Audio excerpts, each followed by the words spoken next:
Hello, folks. Good morning and welcome to Super Sunday. I'm in Louisiana with Louisiana Wine Reviews. Beverage Ramble is in Georgia with Beverage Ramble. Good Hello. morning, Good morning everyone. to everybody. North America, or afternoon around the world, or good evening. So,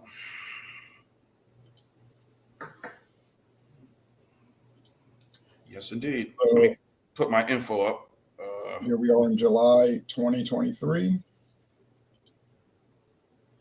Yes, we are. And we are live on a very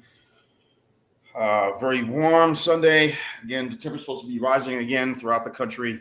Did you get some rain at all? Yeah, 2 days straight. Yeah. That's good. That's good. Finally. Yeah, I was talking to some Needed people it. in Mobile that said that the power kind of went out, but looks like they Yeah. needed rain. They needed as well. So, yeah. So what you got today, my friend? Okay, well, now we got, hold on, let me check two things. We got Joey joining us, Friar Joseph coming in What's up, live Phil? from, live What's up, from fellas? Ireland. Hello, Joseph. How you doing, man? Hey, man, how you doing there, Jean-Pierre? All right? Morning. There's John's link. How y'all doing? How you doing around there, Ron? Oh, fine. I was waiting all week for this. Waiting all week. Got something stuck in my teeth. Okay, I'm glad you joined us. So tonight, I mean today, not tonight. What am I saying? Okay, this morning for us, Afternoon yeah, here. I have a wine that will probably make more enemies than friends for me, but Yes, sir. Oh! I remember that shit that shit used to be red, didn't it?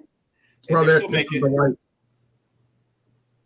I used to get that when I was broke.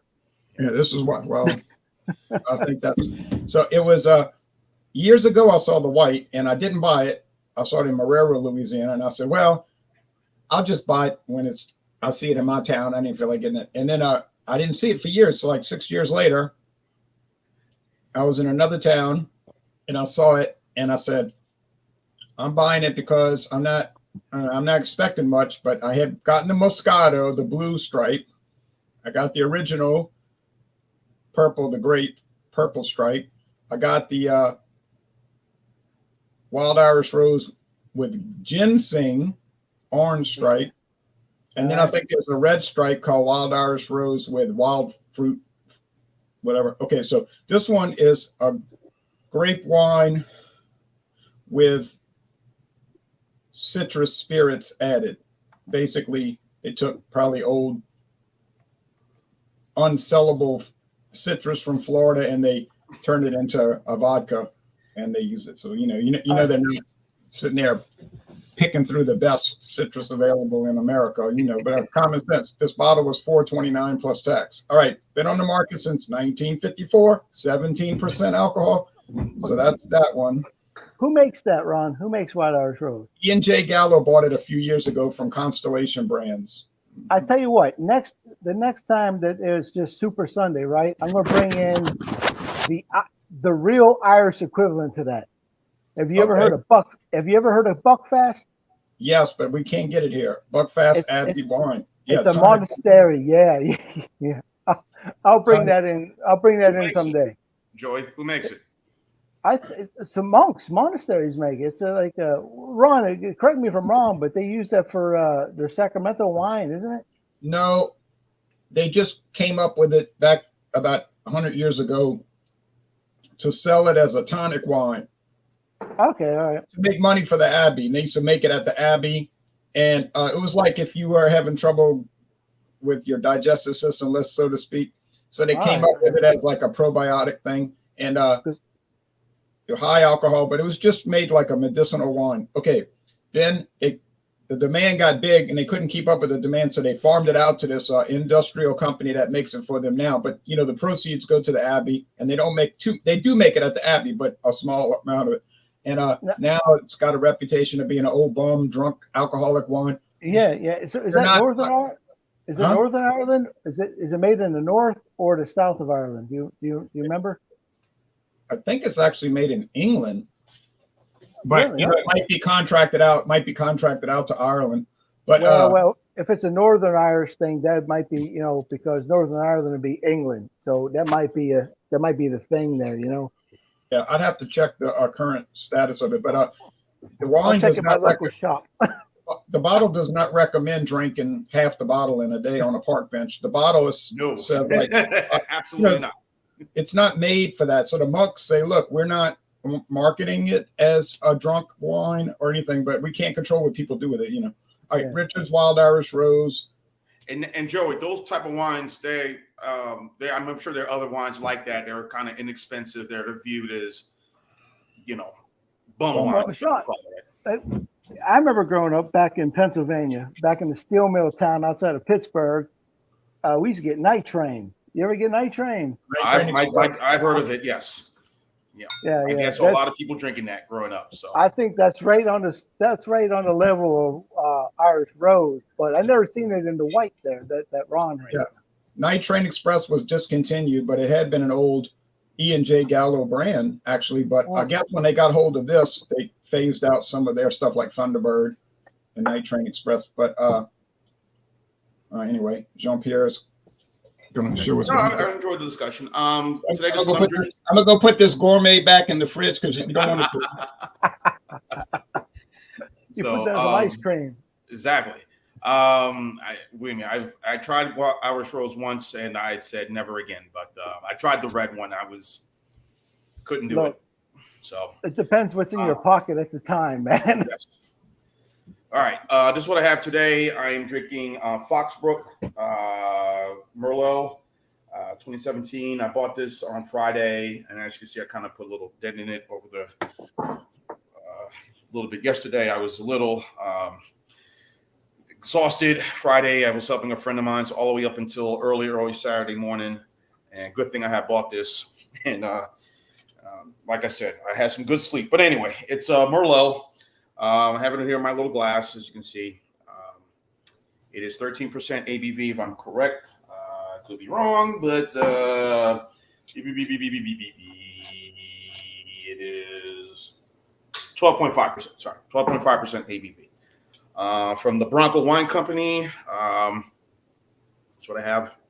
Nice little glass of Merlot today, and I got some. I got a little chicken parm. I'm going to heat up later for supper. And what's the ABV on this wine again? 12.5. Refresh me, Bronco. Where are they California? Yes. Bronco Wine Company is based in California. Okay. They have they started from the Franzia family, going back 1893, and of course Franzia is one of their other popular wines that they have on their portfolio. Yeah, well, a different part of the family is Franzia. Yeah. So there's so many different co-ops in wine now, these days, where you have growers who grow the grapes, and then they'll send them down to vineyards to do their wine for them, and then send them back. And it gets confusing in a bit, doesn't it? Yeah, it does. So they, again, just like with E&J Gallo, just like with the wine group, they have top shelf wines and budget friendly wines, like Douglas Hill, one of them. Yeah. So they're JW like the Heineken of the wine people, then, are they? Yeah, essentially. I didn't know we're all doing wine. I was actually going to do a red, no, you can do whatever Irish red ale, but I got a red wine here chilling, baby. You can do whatever you want. Whatever you want. Okay. Just worked out that way, I guess. Are you done, John? Is it my turn, or John? You still going? No, I'm done. Oh, you done? All right. So I'm going to put out a rosé. Okay. So I guess what's different for me from you folks is that I'm in Europe, so I have the privilege of having the wines from Spain, Italy, France, whatever, the old world countries. So what I have here is, Ron, you're from Louisiana. You probably got that French Creole. You probably know a bit of French, do you? Not too much. All right. So mine is a Les Cinq Rameaux. So I'll put that up there. I don't speak. I do. Hold it up. Let's see. So Les Cinq Rameaux. It's so the 5 the 5 Rainbow. Coteau de Provence. That means Coteau de. It's a Provence wine. So it's a rosé from Provence anyway. Yeah, Provence is a part of France, area of France. Well, southern France, and and we're it looking at says like 12.5%. region or special origin. What that means is it's a product that you can only call it that if it's from that area. Yeah, protege. This is I did a video about shutting off the pop here about a couple of days ago, and it was the old French way was appellation contrôlée, which guaranteed that's where the wine came from. Okay, so I like French wines. I love French wines, and we bought another shutting off the pop was appellation protege. So me being ignorant was thinking, protege means that they're trying to get up to this contrôlée thing, which is not the case. But what it is, appellation contrôlée is the old French standard of saying this is where the wine came from, and that's it, right? But the appellation protege is the European standard. So the EU had to put their 5 cents in. So it's actually doing away with the French standard. So now it's instead of AOC, you have AOP. Okay. Does it make sense to you? Because it doesn't. Yeah, it was a French. They're going under the EU regulation rather than the French regulation. Which to me now, because I had a shutting off the pop that was an AOC, I had a shutting off the pop that was an AOP, and the AOC tasted better than the AOP. So my thought was like, well, maybe their standards of this it wasn't as good, So I have to experiment on that some more to see if European standards are lacking compared to French standards. Does that make sense? In a way. Sense. So bear with me. What I'm going to do, because these are expensive wines, the Chateauneufs, they get the €20 mark in rip-off Ireland. So I get them. Sometimes you get on sale for half price. So sometimes I'm lucky to get them for €10 or €15 for a Chateauneuf. Other than that, what is the alcohol by volume for a Chateauneuf, or for this? The Cinq Remote. This is 12.5. And rosés are very popular, not just overseas where you are, but also, I know a lot of people, a lot of friends who, that I know. I bought a couple of bottles for them. They are from Lidl. They have one rosé and they loved it, and they're asking, when they're going to get another bottle. So, well, I don't know, but I know they just recently opened an Aldi's over in Mobile. A year and a half ago, 2 years ago, yeah. And that's where I got this. I got this from Aldi, Jean-Pierre. Yeah. They got some good wines. Aldi's got some good stuff. I have to say, I think Aldi has a great wine selection compared to Lidl. I think Lidl's beer selection is a bit better than Aldi's beer selection. Especially if you want to get sparklings, you get good Spanish cavas from Aldi. You get good Proseccos from Aldi. If you want to get into, and you get some cheaper champagnes. Right. And nothing wrong with it. I remember when our son was born, I got Dom Perignon, right? Champagne, very expensive for the wife after the son was born. But we were real partial to Frixienet, which is Spanish cava. And we thought Frixienet was better than Dom Perignon. And at the time, you were paying €7 for Frixienet, but now you're paying €22 for Frixienet. The same thing. It's ridiculous. So, Look, I don't know. Anyways, here we go. All right, don't pour too much. All right, we're going to come back to it. Okay, so the Cinq Remo, I looked it up. The 5 branches, what it means, the 5 branches. Okay. So here is the famous Wild Irish Rose White. I used to like the Constellation Brands website because they would give real detailed information about it. But E&J Gallo, all they do is just say, well, it's nice. We make it, so I'm not even. But they put a click. If you click on the picture, they'll link you to the website, just like with Liberty Creek. No? Wow. It doesn't link to anything. It's just a pop-up. You click it, it pops up and it says Wild Irish Rose. It's been around a long time and we like making it. It's big. It just doesn't say anything. So Constellation Brands used to have a link to each variety and it would give detailed information about it. But I guess Ian J. Gallo says, man, the people that buy this ain't going to look that up, you know. All right. So do a blind taste test. You know, they say how many, yeah, I mean, they're not going to do it, you know. All right. So aroma, well, ooh, it has a unique aroma, let's say. Like, just bear with me.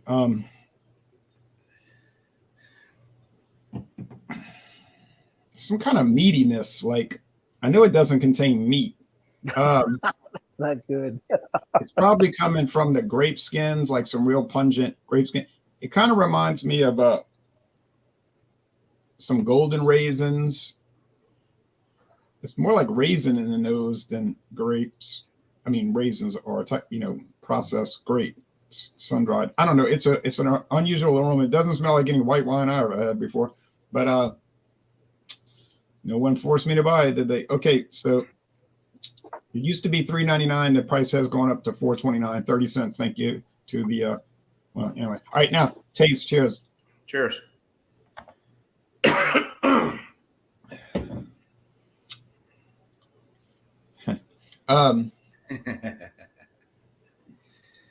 It's semi-sweet.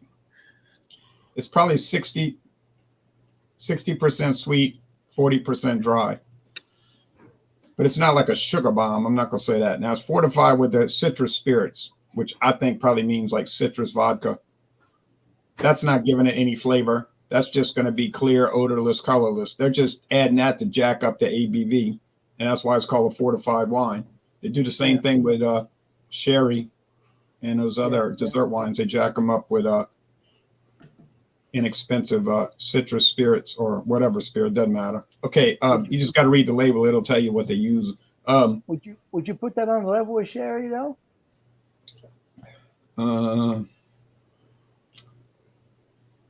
Maybe dry sherry.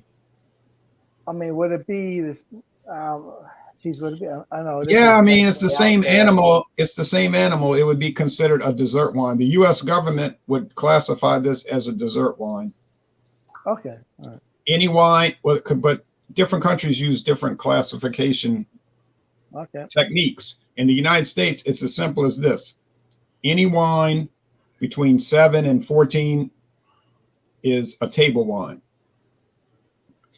Once it goes above 14, the U.S. government classifies it as a dessert wine.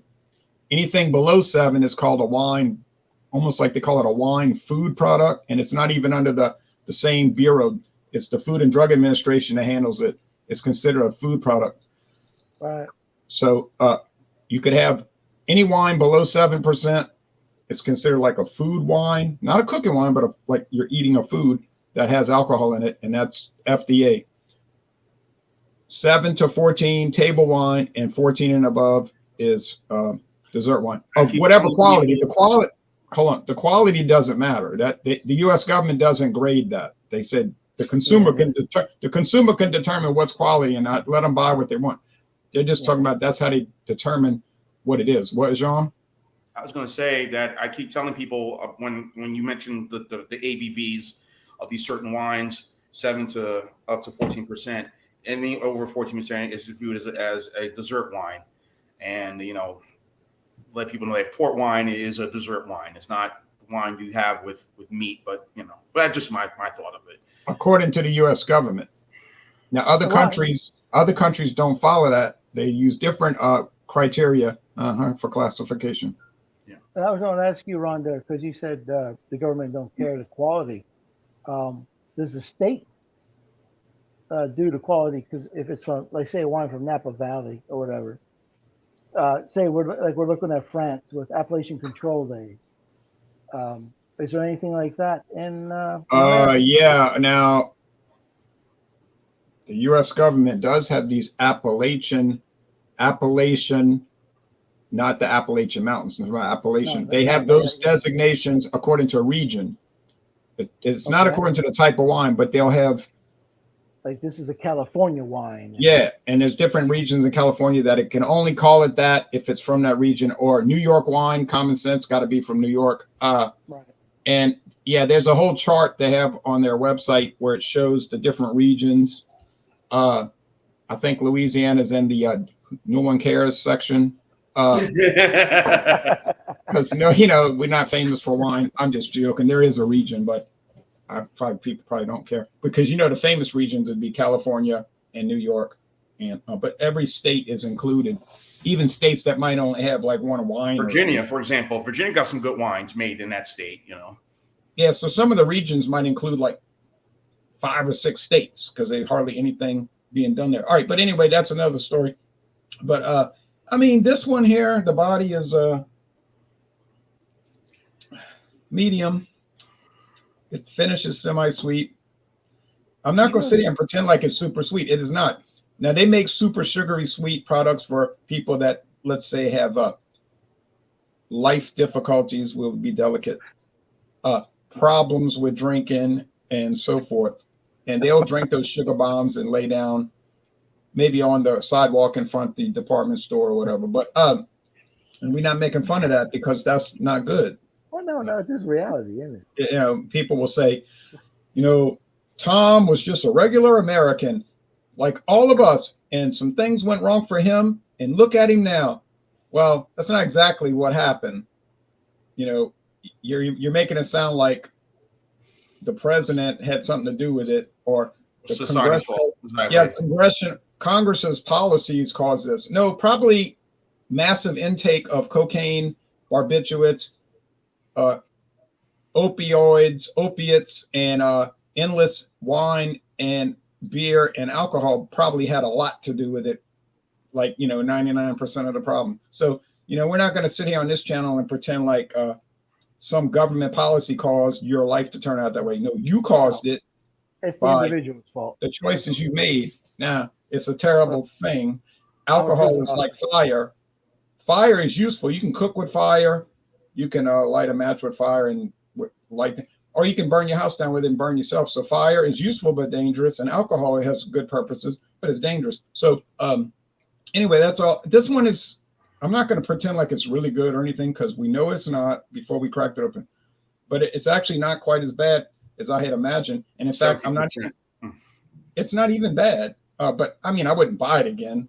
But I bought it. I bought it because I had never reviewed it, and I like to try stuff. Well, any grade. I'm glad you drank it, so I don't have to. And you've already reviewed the red one already, right? You have done the red one. I reviewed everything else in the lineup that I'm aware of. They probably make one that I never heard of, but the white is rare around here. So when I saw it, I said, I'm on that, Have y'all done Night Train yet? No, because I waited and I just said I'll get it later. And then by the time later came around, they discontinued it. So I never got to try it. Oh, we got to get you some Night Train. Yeah, it's gone. I'm on the Night Train. Yeah, forget Night Train. Night Train went off the rails. So, okay. All right. Hey, guys, and everyone watching across America, around the world, I'm drinking Foxbrook Merlot, California 2017, 12.5%. Foxbrook is under the guides of Bronco Wine Company. Medium-bodied Merlot, taste of jammy berries and touches of vanilla, chocolate, and spice. And it has a lingering finish. And of course, we all know red wines, particularly Merlot, are usually good. Merlot, Cabernet, Syrah, Shiraz, Pinot Noir are usually good with meats and veggies, and of course, pasta dishes and things like that. So. This is what my wine looks like. You can see. Hey, let me interrupt for a second. They're talking about a band, a rock band. If y'all remind me at the end of the show, I'll show you something I found yesterday in Birmingham, Alabama. I got a great phone. Okay. I had a great discovery. Okay. Cool. On to your thing. I'll do the screen share and show it. So far, like I said, I'm getting obviously the jammy, the scent of berries, whether it be raspberry, more likely raspberries and blackberries. And a little hint of vanilla and some spice. But also has a little bit of an oak finish. All right, let's have at it. Cheers. Cheers. Yeah, obviously semi-dry, which a lot of people don't really, like, but that's what most of these wines are: Merlot, Cabernet, Pinot Noir, Chianti. Does yours have a vintage on it? Certified in California. Let's see. No year, huh? Okay. No year. Only says 2017 on it. Oh, okay. Well, there it is, 2017. So, so I bought this at the liquor store right across the highway from me. So I said, I'll bring some wine. I know y'all had wine last weekend. I said, Yeah. let me do some different. What's the price point on Foxbrook? The price point is about $7.97. This was so about range between $8 or $10. That's about the depends where supermarket you go to or package store you go to. That's usually about the price range for their wines. So it was $7.98 plus tax, came up to $8 something and change. So like I said, so far I'm getting that little spice, I'm getting a slight little vanilla. Obviously the berries, the jamminess of this wine is there. Again, very dry finish, which is okay. I'm not really big on super sweet red wines. I mean, I know Lambrusco, but Lambrusco, are not, they're sweet, but not overly sweet. Why some people some people like this, the Stella Rose. To me, I think Stella Rose is not wine, in my opinion. It's not. It's a wine specialty product. It's pretty low. And of course, the ABV is a little bit low for me. It's 5%. So I wouldn't consider that. Stella Rosa. Yeah, Stella Rosa is not a true wine. It's a product made with wine. Yeah, but people love it. It's very popular. I don't know why, but it's very popular with some. But because people like stuff that tastes like candy. Yeah. And like I said, it's nice, it's good, clean. I mean, perfect wine. Like I said, I still got some chicken parm. I got some chicken parm here I'm going to heat up today. This will definitely go great with this. Anything, a nice burger, spaghetti meatballs. This is a good, not too bad, decent, inexpensive wine for $8. That's decent. Would it be heavy or medium body on that? Pretty much, yeah. Yeah, right. Not so it's not overly like heavy. you're drinking like a full Bordeaux, something that's real right, real heavy type of thing. Yeah, that'd be nice. Yeah. Now, did you notice on the website we were looking at that it wasn't 100% Merlot? It's 76 point something Merlot, and then yeah, I see that. The other percentage is a blend. Propriety blend. Yeah, just a blend of other wines that they own. Of course, you're never going to find out what kind of wines they use. It could be a little bit of another Merlot, could be some Cabernet, could be some Pinot, whatever, Yeah, proprietary means that they own it and they're not going to tell you. That's it. Yeah. Yeah. So, but not too bad. And a good little wine to have, and I'm going to enjoy this today with my meal. So, there you go. Have my score coming up. Excellent. So, what are we looking at then? We're looking at a rosé. What's that? Le Cinq Rameaux. 12.5%. To be honest with you, I would not be a big rosé drinker, but I picked this up in my locality. It was going for €8, and I picked it up. I knew what I was looking for, but they didn't have it. A lot of things over here that we should be getting, we're not getting anymore for some reason. I don't know if it's because of what's going on in Ukraine or whatever, which I don't think should affect wine, but it has. So with that being said, I picked this up anyway. And it's decent. It's a nice, it's fruity. It's nice light wine. Now, on the smell, you get a bit of a dank smell, okay? But it's not a reaction with the cork because the cork is authentic. It's synthetic. They have a rubber cork. So that tells me it's not reacting with the cork. So I'm thinking I'm getting the pure grape smell of whatever grapes that they're using. I can't read the bottle. My eyes are gone.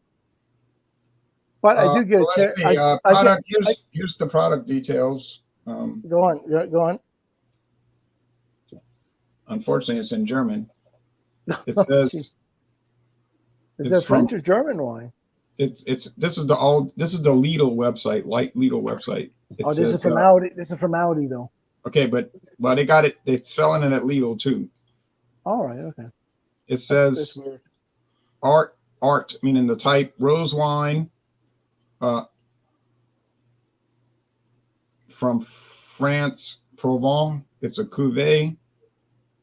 It says 2020 vintage, 12.5% alcohol. It says Der Klassiker in Rosé for all. That means what? The classic rosé for all of us. Common rosé wine. Die Rosé lieben und all die noch überzeugt werden wollen, ist dieser Tropfen Rosé genau das Richtige. Well, I don't know what that means. Okay, something about it's really good wine. You should buy it. It's $4.99. They got a discount, 37% discount, $4.99 at Lidl. Geez, look at that. You got a half price. I'm paying double over here. That's a shame. That's a shame. And actually, it's nice drinking. It's smooth drinking. I get a bit of strawberry on the taste of it. Now it's a bit dank on the smell, but I think that's just the aroma of the grape itself. And which when you smell a wine or a beer, we always associate with something else that doesn't associate it with the malt or with the grape. We say it's passion fruit or it tastes like blueberry. We don't say that it smells what it actually is. So look, hey, I'm looking at a grape here. Here's the translation. I wasn't too far off. It says the classic and rosé. This drop of rosé is just the right thing for anyone who loves rosé and anyone who still wants to be won over. You want to read the rest? Yeah, go on. A wine in an intense salmon-colored robe seduces with its fruity, tart nuances at the first sip. On the palate with a fresh acid structure and accents of cassis, gooseberry, a hint of lavender and peach. This wine is the ideal accompaniment to delicate quiches, fish dishes, and light appetizers. Enjoy it well chilled at 8 degrees centigrade. And there you go. I'd say more of a strawberry taste initially, a faint strawberry going into peach, but then I would enjoy that with like a nice cold salad, some cold chicken, and fish. And maybe some light cheeses as well. I remember what James Bond said in what was that movie? When one of the villains had fish with some red wine. Fish do not pair with red wine. Don't drink too much of that stuff, Joey. That's 12.5%. Oh, it's good. That's good. Okay, well, you wouldn't know it. You wouldn't know it now. You may know it later. Now, yeah, yeah. Now my wine, and that's 17%. So you don't have to worry. I'm not a risk taker in that sense. I'm not going over that. You saw what I poured, and that is where that's stopping. I think I've seen that Wild Irish Rose in a few parades in Mobile. Some of the spectators. You're right. Wild Irish Rose White. I think it would pair well with pork cracklings, or a piece of toast with sandwich bread. So great value potato chips, maybe. Or would you come in from a Vienna sausage? Vienna sausage. Vienna sausage on buttery crackers would be a good thing with some hot sauce. Yeah. And maybe potato salad might go well with potato salad with some paprika on it. Maybe tomato soup with a lot of onions. Anyway, I'm just thinking of things that would go well with. So score. Well, folks, like I said, I wouldn't buy it again, but I'm always jumping from wine brand to wine brand anyway. What do I ever buy again? But I mean, theoretically, I would not buy it again because I'm going to drink it and I don't need any more of it, But if they come out with some new varieties, yeah, I'll subject myself to it. But I'm going to go with an 80 out of 100, B minus. It's marginally good. That's a high score. Yeah, you could dig through it and find some good qualities. Now, you don't have to dig at all to find the bad qualities, see? So you could just out front say, ooh, wait a minute. But it's not as bad as people think. But E&J bought it for some reason, and there's a market for it. And that's the reason they bought it, because they know people buy it. So I remember Archie bought bought some wine and brought it home one time on an episode of All in the Family, and it looked like a bottle of Wild Irish Rose, but of course they didn't show the label. And Edith said, "Ooh, wine! We never get wine." And it was some special occasion, like he got promoted at his job, and then Michael, remember Mike Meathead? Michael, he said, "Oh, I love the lovely bouquet in the cap." Yeah. So they all drank. That's my favorite show, man. I love that show. Yeah, they were drinking wine, and then George Jefferson came over from next door, and they said, "We're drinking wine, George. You want some?" He said, "Yeah, give me some." And then Louise said, "George, beer," because he was drinking beer all day. She said he'd been drinking beer all day. She said, "Beer and wine, that's a bad mix." And he told Louise, he said, "We were too, but we made it." So. So he wanted to drink the wine with the beer. All right, so that's my score, and I'll come back to any show and tell and promos after y'all give the scores. All right. As I said, I'm sipping on this here. I'm going to save the rest for later to have my chicken parm. Frozen parm, I got to throw in the oven. Nice little, and it has a little side pasta to it. Like I said, very enjoyable wine. Again, the wine snobs will probably look down on something like this, and believe me, a lot of wine snobs, and there are beer snobs as well. So that's not wine. That's just trash. They trash all these, the Colorazzi's. Oh yeah, anything. Whatever brand there is out there, Liberty Creek, Barefoot, Behringer, right? Suderholm. Look, it's my things like this, folks. Wine should be enjoyed by everybody. You work hard, no matter what your price point is, Joe, Jane wine, or Joe six-pack, or Jane six-pack, whatever. Everyone deserves the fruits of, the work, the enjoyments of life. And wine should be as interesting. And that's what a lot of these wine companies, the Bronco to E&J to the wine group, all of them feel that, hey, we have a price point. We have the good top of the line stuff to the stuff that's viewed as budget friendly, which is all nothing wrong with that. And this is what it is: a good budget friendly wine for half the price, $8. You don't have to spend a lot of money. So just that beer right there, very enjoyable, easy drinking. The beer snobs can say whatever they want. I love MB Light. Believe me, I do. That's probably my purchase next week. This coming week. But anyway, I'm going to give this a 90 out of 100. So this is a very enjoyable, budget-friendly wine. Again, price points between $8 to $11, depends what supermarket package store you go to.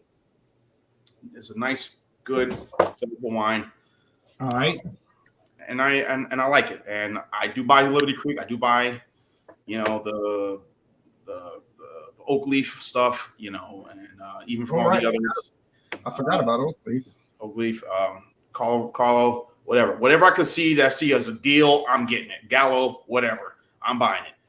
And what's the one from Dollar General from E&J Gallo? Spring Creek as well. Spring Creek.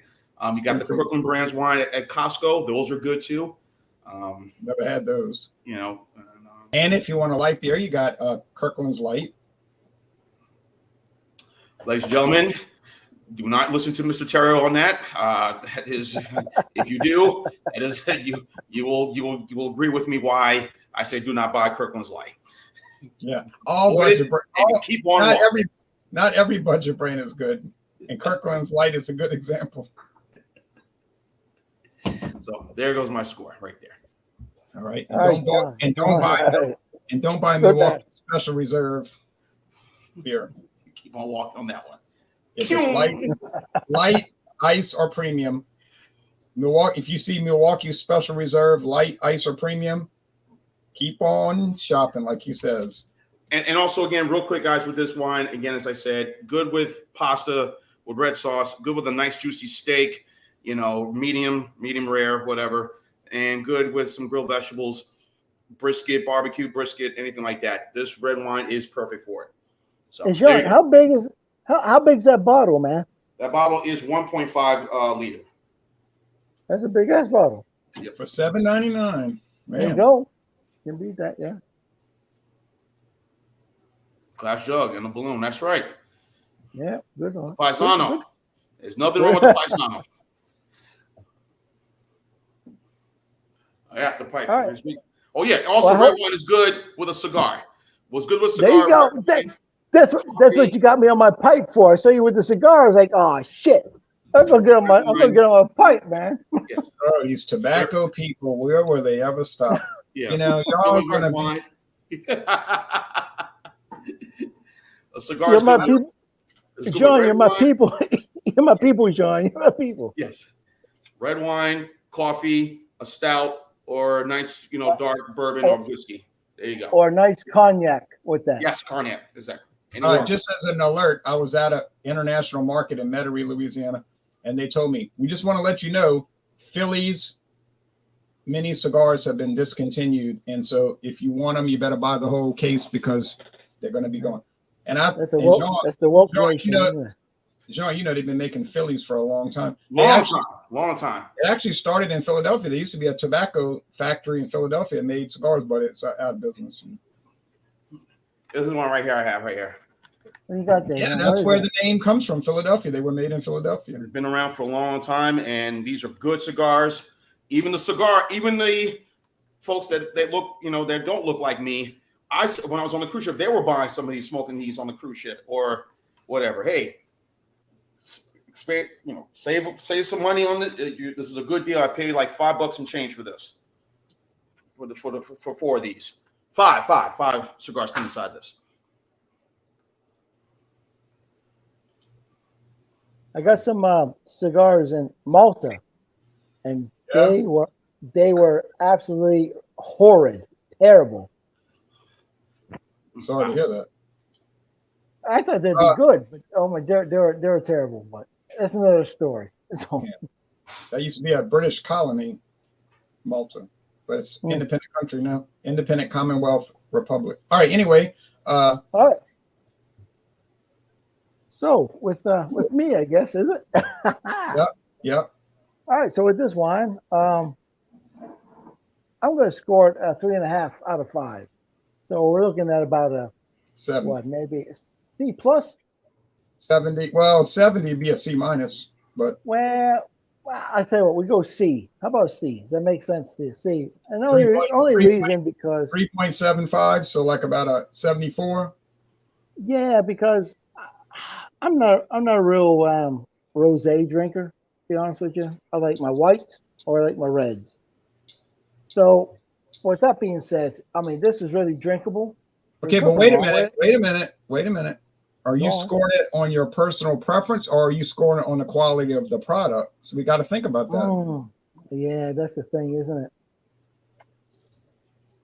It's kind of hard, isn't it, to do that? Yeah, right. Because I've heard people say stuff like, well, I'm going to give this.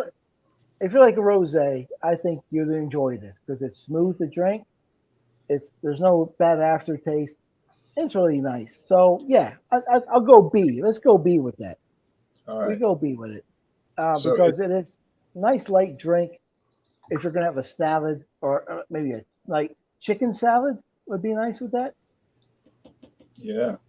So I mean, it's good. It's good. I mean, like I said, I'm not a rosé drinker. I would be more of a Loire Muscadet wine drinker. I like wines from the Côte d'Aron region.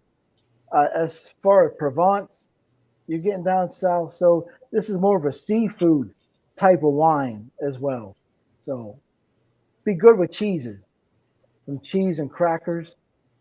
Maybe if you want to go into the Italian part, you want to do maybe what is that? A bruschetta would be very nice with this. Okay. It's enjoyable. Look, it's quaffable. I mean, I'll down it, no problem. It's just it'll be gone. But I'm just saying, with my, I mean, all right. Oh, geez, how do you do this when you get into wine and stuff like that, and try not to be biased? It's a good wine for the price. It's €8 for this bottle. It's drinkable. There's nothing off about it. There's no off taste. It's all there. Everything you want. If you like a rosé, you're going to love it. So I won't throw you off on that one. But as for me, I'm not a rosé drinker, but it is good if you like rosé. Fair enough. Fair enough. Fair enough. Okay. Now we go into the part with the show and tell and any upcoming events. Wednesday, we're planning to do any Abita beer, any beer from Abita Brewing Company. I already got mine. Me too. Oh, what on Wednesday? What time is this, or what is it? 7:20 Eastern Time, PM. Ooh, I could if I wanted to. If It'll I, probably if be I was night. no, if I was dedicated, I would. We'll see. We'll see. We'll see where we're at. I might pop into you. But can you get Abita beers in Ireland? That's the What kind of beer? Abita Brewing Company. Can you get their beers in Ireland? Oh no, I'll go sleep then. I'll go So, sleep. and then Friday coming up this Friday, it'll be an hour earlier than that. It'll be Fandango Friday. Any liquor or liqueur, any liquor or liqueur. Oh, I got that. So we'll see. Liquor, Oh, whiskey, yeah. rum, gin, liqueur, schnapps. Liqueurs could be Irish cream. Liqueur might be like Jim Beam peach. Do you not see the Tower of Power? I see that. So now, as far as show and tell, they were talking about a rock band. So my daughter and her boyfriend yesterday wanted to stop to get kombucha at this place in Birmingham. I had no interest in that, but I tried hers and it was good. What is this kombucha? What is kombucha? It's kind of like a tea sort of thing with some Yeah. alcohol in it, right? They did not have the hard kombucha. So it tastes like kind of like apple juice to me, but it tastes fine. I tried it. I said, that tastes good, but they wanted to get that. So there was a record store next to the shop. And I said, well, I'm gonna go look at the record store. And I'm looking around, they had different things, old used records. So I was looking for used. So I saw this album and I said, oh man, the LP from 1970. And I said, oh, it's going to cost a fortune. I lifted it up and I saw the price tag, $4. I said, $4 for this? And I thought, well, it must be scratched to bits, I mean, you can see it's worn. You can see whoever owned it played it and kept it in their record collection. It is 53 years old. Stone what? Stone against the Empire. Blows against the Empire. Okay. And it's by Paul Kantner. Okay. Jefferson Starship. Yeah, so 1970. And I opened it up. It's in good shape on the inside. That's old school. Yeah, and it had, then I was impressed because it came with a booklet, like this artwork booklet with the lyrics and all this hippie talk, and like, oh man. And Jerry Garcia played on the album from the Grateful Dead, and David Crosby played on the album, and Stephen Stills from Crosby, Stills and Nash. So that booklet was still in there. Gray Slick did all the artwork. And then I pulled out the album, the LP itself, and I was impressed because there were, look at that, no scratches. My daughter was like, man, that album looks brand new. So whoever had it kept it careful, they were careful with it. So I said, man, this thing is worth more than $4. I know it's worth more than $4. And I'm going to play it probably later today. So no scratches, $4 with the booklet. And so now, as far as alcohol, show and tell, I did some beer shopping. They had a variety pack of this famous beer.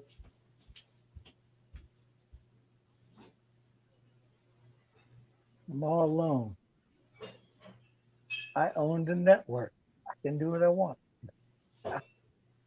I'm kidding. My friend David wanted me to bring back some beers from the trip so we could do duo reviews. I said, okay.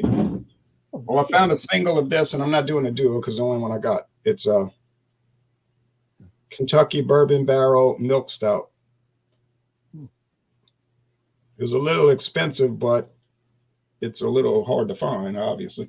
So that's going to be good. That's from Lexington, Kentucky. And then I found a variety pack of the Unibrew beers from Canada, Quebec, Canada. It's been years since I've seen these in Louisiana. This is Don de Dieu Maudit. And they have other ones also in that variety pack, and it was $15.99 for the six pack. Well, it sounds like a lot for beer. It is, but these are very expensive specialty beers, and we can't get them around here anymore. So I was happy, you know. And then when I got into Mississippi from Alabama, the first little village is called Kewanee. It's not really a town, but there's a truck stop, and there was a bunch of people in there eating supper, I guess. They looked like they were having a good time, and I needed to use the restroom, so I did, and then I bought some beer. And one thing I saw was 4 packs of this, which we cannot get in Louisiana. Coke, what? Never seen that now. Coke 45 High Gravity. I can get that here pretty easily. Not the 6-pack. Some places, other places, but I'm not going to drive to other places to get that. But definitely see the 25-ounce can of that one. Yeah, this was a 4-pack. 16-ounce can. Yeah. Yeah. And it was $3.99. Once in a while. I bought it. Once in a while for something like this, and the other one for 8.5. I seen that at my local spot here. I can get that. Singles. Yeah, I get that in singles. This single bottle was $4.99. Whoa, yes, about the same. Yeah. And this 4-pack was $3.99. So this goes to show you the quality level will change the price. And Pabst don't do bad stuff. No. And then I bought a variety pack of this. You've seen these. Jean. Wow. Unibrew, you've seen Unibrew beers. Yes, I have.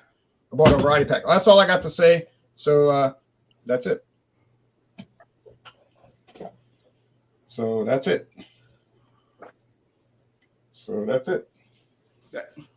Sorry. Someone's texting me.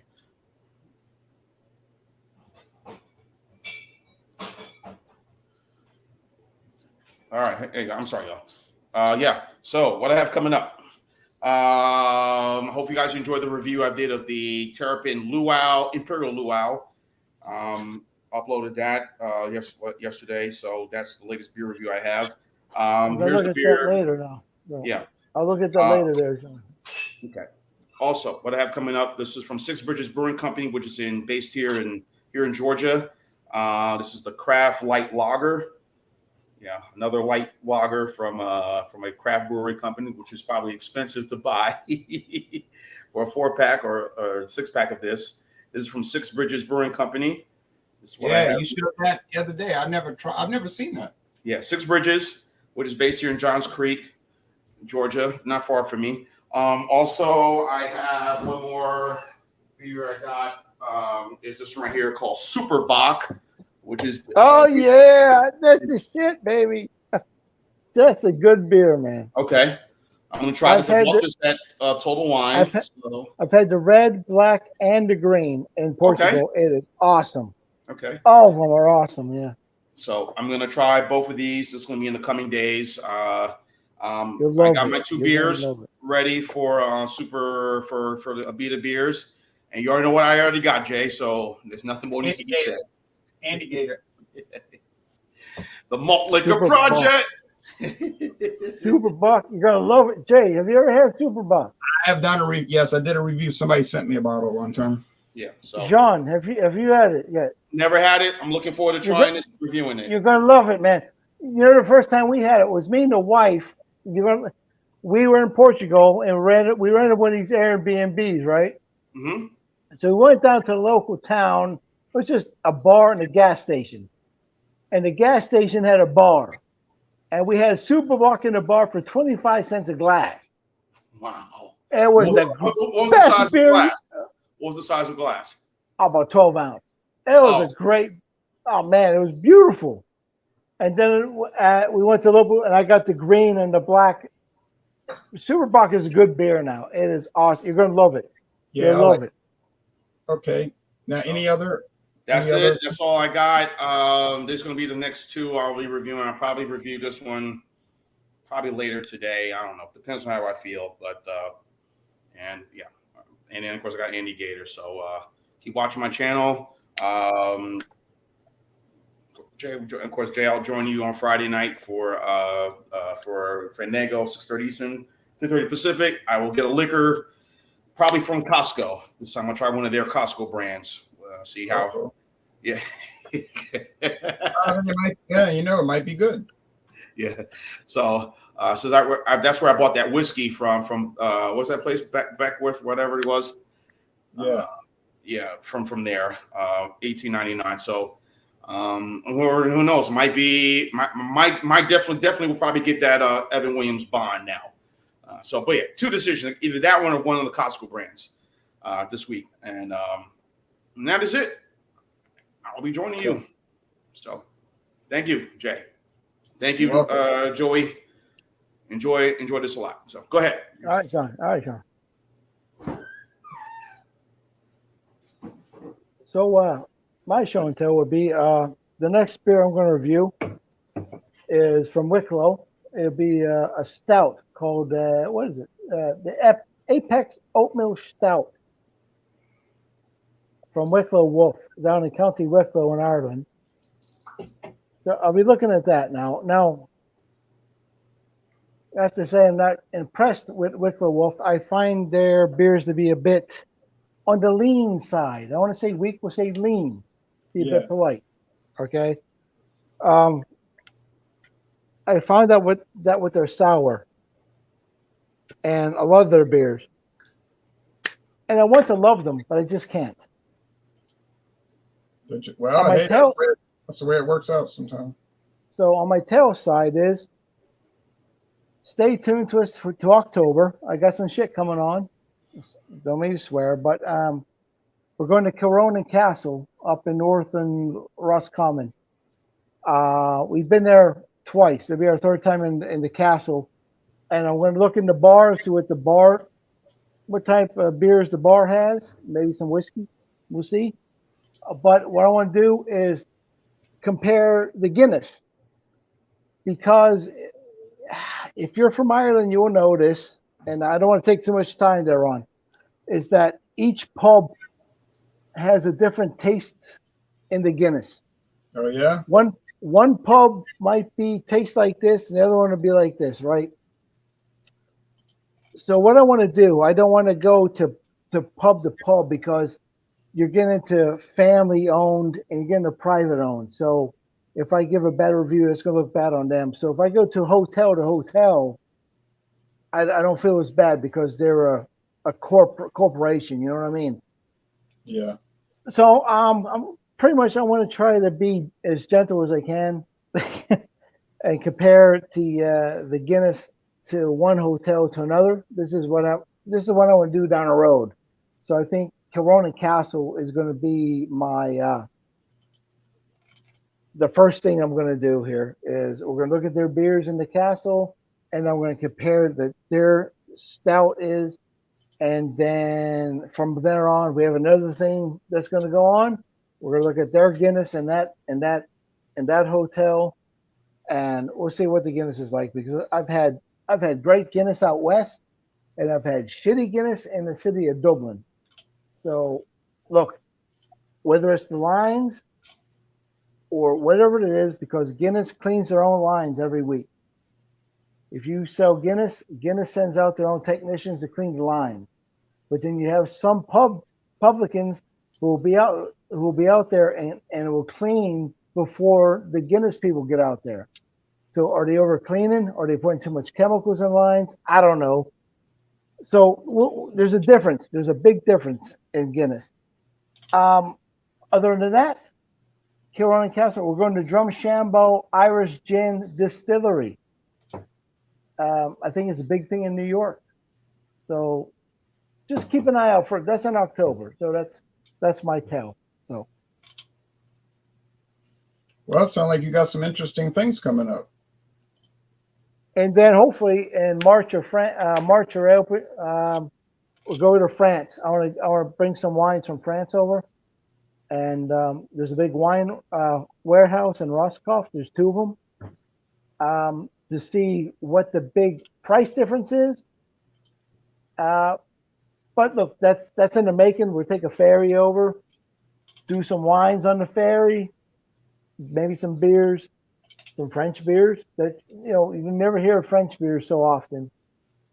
But look, I got some things down the road, but that's all up and coming. So stay tuned to that. Right? Okay. Now we don't have any castles. And wait, let's see what this comment is. Jason said he lived in Ireland, Ennis, for 2 years and had a friend that worked for Guinness. Quality control. His job was quality control, pub to pub. He had a card to measure head.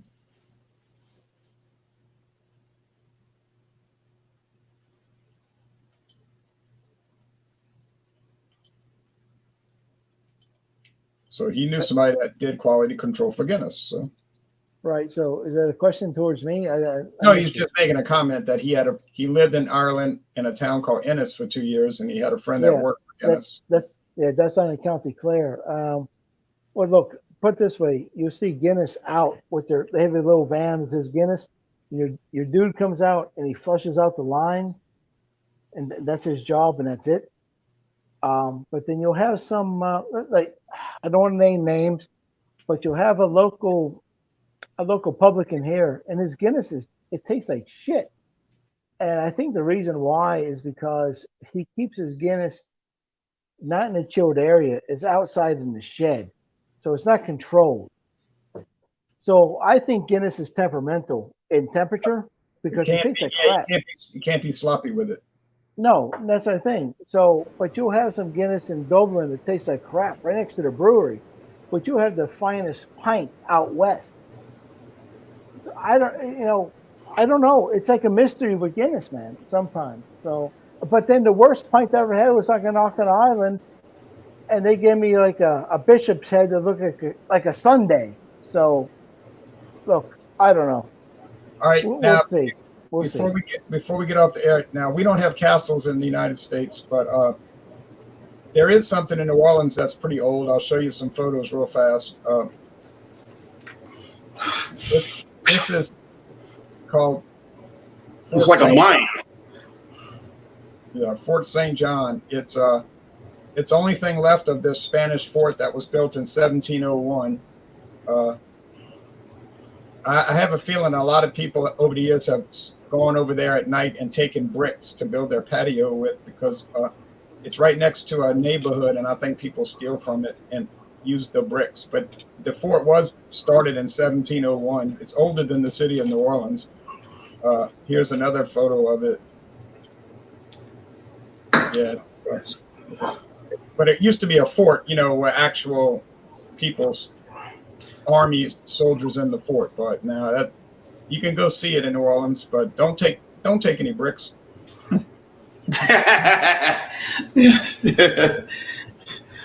Hey, I got a souvenir. They'll but you can't take it when you're going flying back to your location. Hey, there's something inside this suitcase. Hey, a brick. Yeah, I think that's the main reason it's deteriorated is because people have taken from it. And you can go inside, like where it's showing. You can climb over the top and go down in it, like it's kind of deep. How long has that building been around? For what? Since what? 1701. Wow. And you can see where the people used to stay, like the little rooms and all. But it's all, like I said, dilapidated. It's in a park. And this used to be what? A hotel or? Well, you listening carefully. I said it was a Spanish fort, Fort St. John. Fortification. It was a fort to protect New Orleans. Watching the Sunday morning news shows, Yeah, it was a fort built to protect New Orleans from invasion, but it was never used in a battle. It just, it was used, and then they abandoned it. Later on, the U.S. government didn't need it when they bought Louisiana, so then it just became a supply for people to build their brick patios, I'm afraid. But anyway. That's close as we have to a castle. Yeah, Ireland. Okay, last comments. You prefer Guinness extra cold? Yeah. Extra cold, yeah, I think. Yeah, Ireland didn't change. Ireland's still in the European Union. They still use euros. but the British never did use euros. They used their own money, and that was one of the problems. They never were fully integrated into the EU. So always use sterling. Yeah, they just quit. The bricks were. That's a good question. Were they made in New Orleans? They might have been shipped from Spain, because I don't know if they had a factory. They didn't even have a city of New Orleans in 1701. They just had the fort, because they were going to build. And it wasn't a Spanish fort at first. It was a French fort. The Spanish added to it, I think, in 1770, and made it bigger and more bigger and better. Then they called it the Spanish fort. All right, hit the like button. Yes. Effervescence. Can I say efflorescence? Efflorescence. Yes, I can say efflorescence. I don't know what it means, but I can say. All right. Clemenza. Remember, you said when we was dancing, "Give me more wine. Give me more wine." Yeah. I'm feeling great, man. On Sunday, feeling good. Yeah, but don't feel too great. All right. Well, thanks for Beverage Ramble for Thanks for Beverage Ramble for joining. Thanks for Friar Joey for joining. And next, have you seen this person? He's on the run.